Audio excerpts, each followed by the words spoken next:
This is a positive statement about the vortex. I belong to a toning group, and at the end of the toning group, the 10 or 12 of us, we tone into a crystal vortex. And I have seen, I'll call them miracles, of people not having jobs, being shells of their lives, having noisy neighbors, come back several weeks later. They put their intent into this crystal vortex. We tone. And several weeks later, this woman who was not liking herself comes in standing tall, loving herself, loving life. A woman who didn't have a job gets a phone call. She has a job interview the next day. Another woman who is short on money gets some money in the mail. Another person, whatever the situation was, it just miracles have happened. The toning works. Well, it's an excellent process because you're identifying what you want, writing it down, putting it in the bowl. Is that what you're doing? We just tone into the vortex. It's crystal. We call it a crystal vortex. It's surrounded by crystals. So you're focusing upon what you want, yes. And then holding and the. Tell us about the toning. We set a tone for the group, and we just say verbally say what the tone is, and we put it into the vortex, and we individually tone as a group for each person. So there's 10 or 12 of us toning for that one person. Then we do the next person. Well, it sounds as if you have hold of something that's really good because, and you can tell by the results that you're getting. Yes. So as you're holding your attention upon it, what is the period of time do you come together frequently? Monday and Tuesday of every week. And how long has this been going on? Since last May. So you've been projecting your positive expectation and coming together to affirm it from inside the vortex? Yes. Good for you. Thank you very much.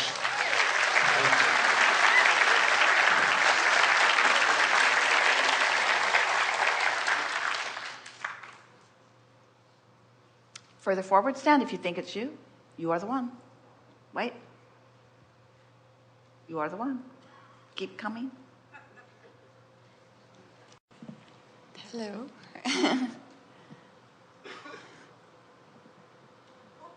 I knew you were going to call me up here because that conversation you just had segues into exactly what I was going to talk about. Nice how that works out.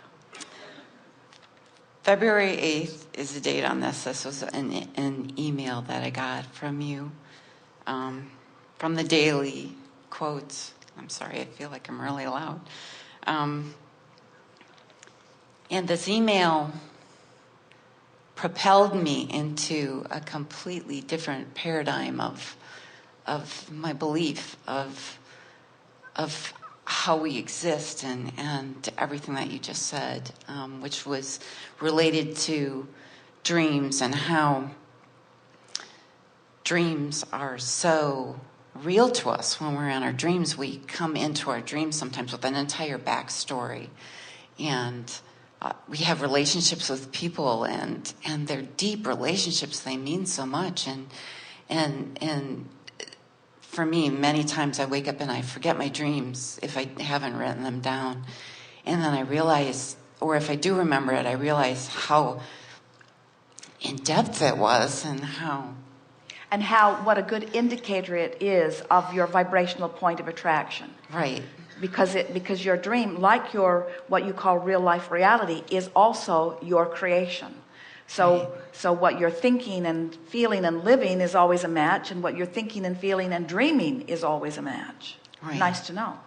And I just, as part of this, that I spent the whole next day after I received this email, it just propelled me into the vortex, and I started, and I was there the whole day, and I was just loving it and feeling really good about it. And the next day I got an email that said that I was going to participate in the beta testing for the broadcast, the live stream broadcasts, and it made me feel so special and just it was just so powerful, and that was really cool. And then it worked out great because it was like the next day or something. It was that Saturday, and so I participated in that. And then that continued, and 2 weeks later I was able to continue with the next, and that was really wonderful. That was a fabulous experience, because we had the chat group on the side, and they were all from different countries, and that just amazed me, that whole experience of being She's talking about a upcoming live broadcast where a seminar like this will be streamed out to the world, and they've accomplished it twice and streamed it out to nearly every continent, all but one, and it seems to be seamless and ready to go. So yes, the seminars will be being streamed out. yes, the second time we did it, it was flawless. It just worked perfectly, and it was so smooth, and we got to do surveys of how it worked and participate in it, and it was just the impact of looking at knowing that you were live with Abraham online, seeing this, but at the same time somebody was in the middle of the night in Malaysia or Australia or something.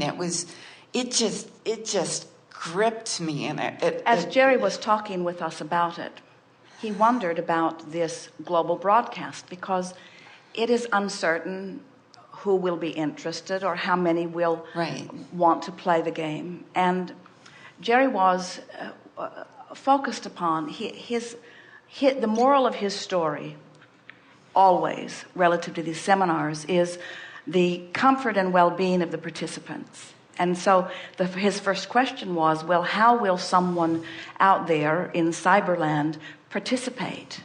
And we explained to him that in a room like this, that you are participating with your thoughts. You are participating with the thoughts that are moving through your mind. You're participating through your thoughts that are then represented by your emotions. There is much more vibrational participation that happens in a room like this than what takes place verbally. Much more is happening vibrationally. Right. And it does not matter where in this universe, this planet or otherwise, it does not matter where in this universe you are still participating vibrationally, you see. So when you tune into the frequency and are participating, then we are all co-creating. And that's what you were feeling. You were feeling the at oneness. You didn't have to be in the room. Yes. So read your email. Okay. Everyone is wondering. If I can see it. Okay. Make fun of death. We are as dead as it gets. And we are fully aware of this joyous experience. We are with you every time you allow it. I don't have my glasses on, so we are in every singing bird and in every joyful child. We are part of every delicious pulsing in your environment. We are not dead, and neither will you ever be. You will just get up one day and get out of the movie.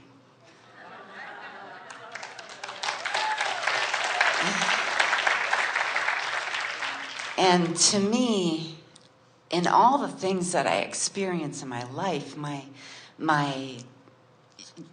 my children, with my husband, with my life and everything, I realized that, one of the things that I believe that we fear from death, croaking, is the leaving behind of the people. And I have experienced the death of both of my parents in the last couple of years. Do you know what the greater concern is from most people?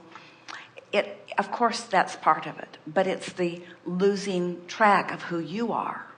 That's what most people worry about. They worry that they will lose the sense of who they are. Right. When the reality of it is, you don't lose the sense of who you are. You gain complete understanding of who you are. Right. There's no feeling of loss whatsoever in what you call the death experience and in what we call the croaking experience. Croaking, yes. That was the paradigm shift that I had, which was that, and I wrote it down, that we do not, my perception before was that when we die, we leave this and go somewhere. When I saw it from a different angle, and I don't know if I'm going to be able to say it. Well, here's what it is. This is what you're sensing. It's the perspective thing that we were talking about earlier with Jerry and Esther and the binoculars. It's that you are always source energy, and the inner being part of you is forever interested in what's going on here. So when you withdraw from your physical body and are no longer looking through these physical eyes and this physical personality, you will reemerge into the wholeness of who you are, but you'll still be watching, you'll still be involved.